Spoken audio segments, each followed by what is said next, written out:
They also zip tied like the second doors inside of Hamilton Hall.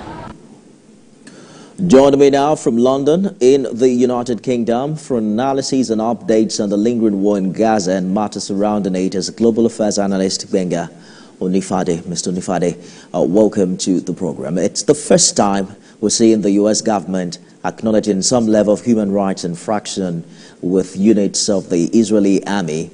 But the U.S. State Department is also saying Israel already took corrective action in 4 units and that all the incidents involved took place outside of Gaza before the current war.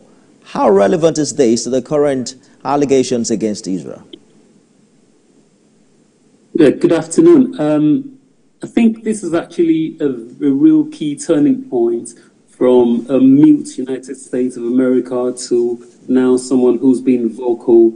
I think, and you're right, I think the way the world sees it, number one, the world wants to put an end to this whole fracas. I mean, this is one of the things that's actually constituting, inflation in America, the fact that America is, in a way, supporting Israel, but of course, at the same time, supporting Gaza because they are, in one way, they're supplying one side of weapon, the munitions, but on the other side, they are supplying the other guys, the means of food, airdropping them food to survive. But yes, I think we could see a key shift now from America, who would rather neither confirm nor deny, to one who's actually been vocal and voicing out now. So I think that this is showing there's a key change here.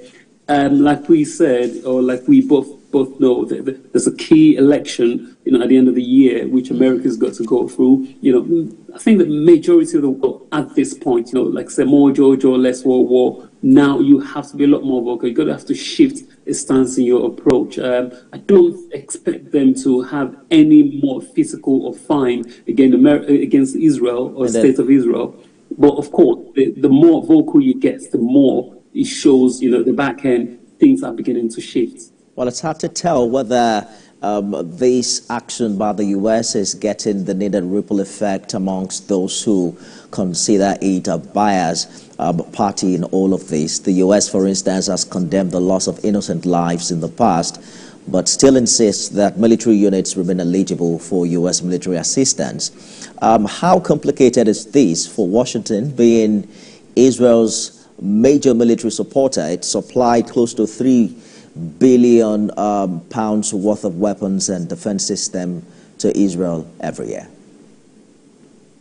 Yeah, so I mean, there are 2 ways really. The weapons, companies, organizations, they are United States as well. They want to sell the weapons or the weaponry, but at the same time, United States of America want to see an end to this war, which has killed over 34,000 people in the last 6-7 months so far they started. So yeah, it's a key thing. So I mean, one of the ways it can do is I don't exactly see a total halt to these things, but they can actually have a reduction in what is being supplied. Number one, in terms of weapons. Of course, number two, it could be a lot less lethal. So number one, it could be volume, and number two, it could be in terms of what damage these weapons can cause. I mean, a weapon is a weapon at the end of the day. But of course, if you see a trail down in, and the fact that this could actually cost, I mean, I'm sure right now they've actually seen that they've done a cost analysis. This could cost Joe Biden his seat, at the next election. So those are one of the other ways I could. I mean, the only way I could say this thing, I think a total blockade of supply would have been ideal, would have been adequate. I don't think Israel could go it alone. But also, you've got to understand that yes, United States got a key role to play, but then you've got the United Kingdom, you've got the EU as well, who are other states who are supplying the state of Israel. So if United States will have to tail down or would have to slow it down heavily, then of course you've got the other states have to apply at the same time as well, and they can cajole these other guys. They could have a meeting. They could get them to slow down because United Nations itself, it's not, as much as they're having a say, they're not actually. It doesn't look like they've been respected with the way things are going.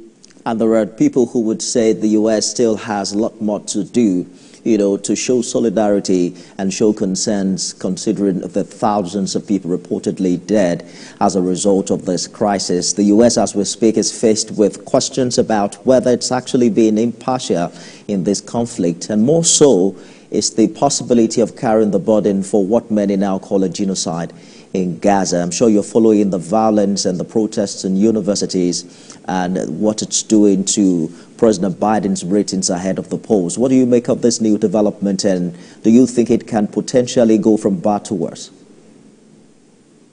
Oh, of course, it can actually get worse with, as early as a few hours ago, Netanyahu keeps saying he will go with a plan to to attack Rafah. Yes, Rafah is actually being attacked already.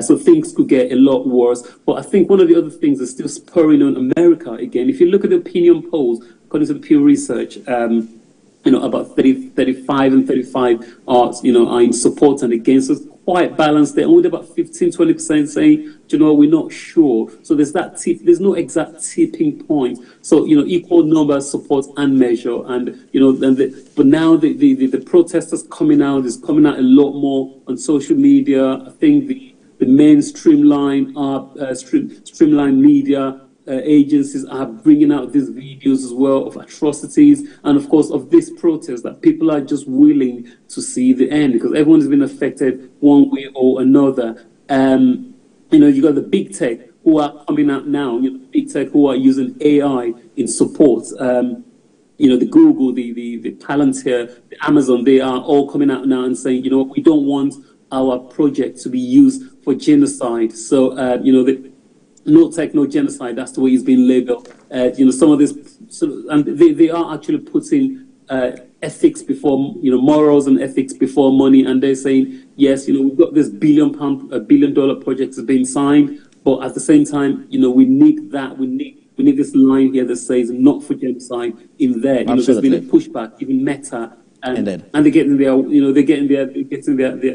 staff, to push and say we do not support military at this, military war at this minute. So yes, these are ways in whereby things could get curtailed. Absolutely. Holden